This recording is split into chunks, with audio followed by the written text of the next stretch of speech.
আপনারা অনেকেই আমাকে জিজ্ঞেস করেছেন নার্সিং ভর্তি পরীক্ষায় কিভাবে স্টেপ বাই স্টেপ আবেদন করবেন। সো সবার প্রথমে আমি ছবি এবং সিগনেচার একটা স্টুডেন্টের ঠিক করে নিচ্ছি।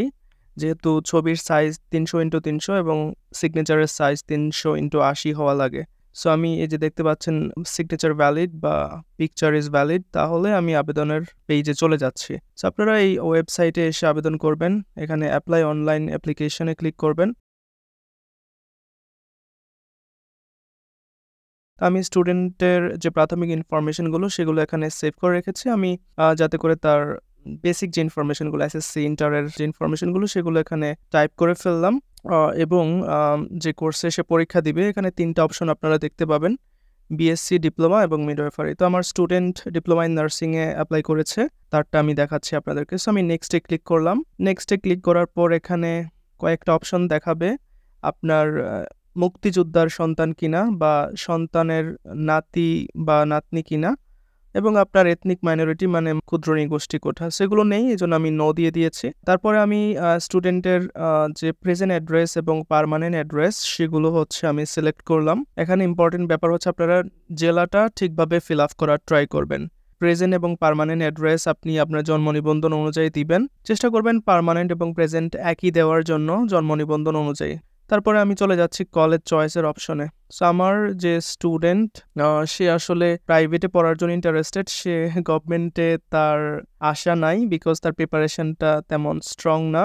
সো এই জন্য আমার স্টুডেন্ট যেটা করে, সে ঢাকাতে পড়তে চায়। সো সে প্রথমে হচ্ছে গাজীপুরের সৈয়দ জোহরা তাজউদ্দিন আহমেদ নার্সিং কলেজ, সেই কলেজটি চয়েস দিয়েছে ফার্স্টে, এবং তারপরে দিয়েছে টাঙ্গাইল, তারপরে দিয়েছে মিডফোর্ড, এবং সে পরবর্তীতে বললো এর পরেরগুলো আপনি আপনার মতো করে দিয়ে দিন। তো আমি অ্যাপ্লিকেশনের জন্য স্টুডেন্টদেরকে কিছু গাইডলাইন দিয়ে থাকি, সেটা হচ্ছে প্রথমেই নিজের জেলা বা বিভাগেরগুলো আগে রাখার জন্য।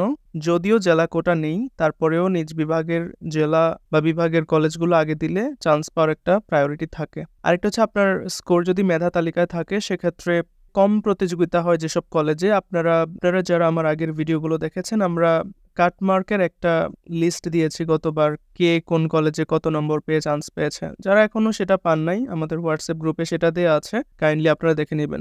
এখানে আমি যেটা করেছি, আমার স্টুডেন্ট তার পছন্দের প্রথম 3টা কলেজ দেওয়ার পর আমি র্যান্ডমলি, যেগুলোতে কম্পিটিশন কম, একদম নিচের থেকে, সবসময় মনে রাখবেন নিচের দিকের যে কলেজগুলো সেগুলোতে কম্পিটিশন একটু কম। এছাড়া বিভিন্ন জেলার কলেজগুলোতেও কম্পিটিশন কম আছে, আপনারা লিস্ট দেখে নেবেন। সো আমি এভাবে সবগুলো কলেজ চয়েস দেওয়া শেষ করি। এরপর হচ্ছে এক্সাম সেন্টার চয়েস করা। সো আমার স্টুডেন্ট যেহেতু গাজীপুরের, সে গাজীপুরে পরীক্ষা দিতে চাচ্ছে, তাই আমি গাজীপুরের যে পরীক্ষা কেন্দ্র সেটি সিলেক্ট করে দিয়েছি। এরপর ছবি এবং সিগনেচারের যে অপশন সেটা আমি সিলেক্ট করে দিয়েছি। তারপর এখানে একটা ভ্যালিডেশন কোড দেখাবে, সেটা লিখবেন। সেটা লিখে এখানে টিক চিহ্ন দিতে হবে, আপনারা দেখতে পাচ্ছেন। টিক চিহ্ন দিয়ে সাবমিট করবেন। সাবমিট করলে আপনাকে পেমেন্ট অপশনে নিয়ে যাবে। সো আপনাদের যাদের টেলিটক সিম আছে, আপনারা টেলিটক সিমের মাধ্যমে পেমেন্ট করতে পারেন। এখানে একটা ইউজার আইডি এবং পাসওয়ার্ড আপনাকে দেয়া হবে। আপনাদের যাদের টেলিটক সিম আছে, আপনাদের টেলিটক সিমের মাধ্যমে ডিপ্লোমা হলে 510 টাকা অ্যাকাউন্টে রাখবেন, বিএসসি হলে 710 টাকা রাখবেন। তো এখানে খুব সহজ পদ্ধতিতে বিএনএমসি, তারপরে যে ইউজার আইডিটা আছে বিএনএমসি স্পেস ইউজার আইডি, সেটা লিখে 16222-তে পাঠিয়ে দিবেন। তারপর একটা ফিরতি এসএমএস আপনাকে একটা কোড নাম্বার দিবে, একটা পিনকোড।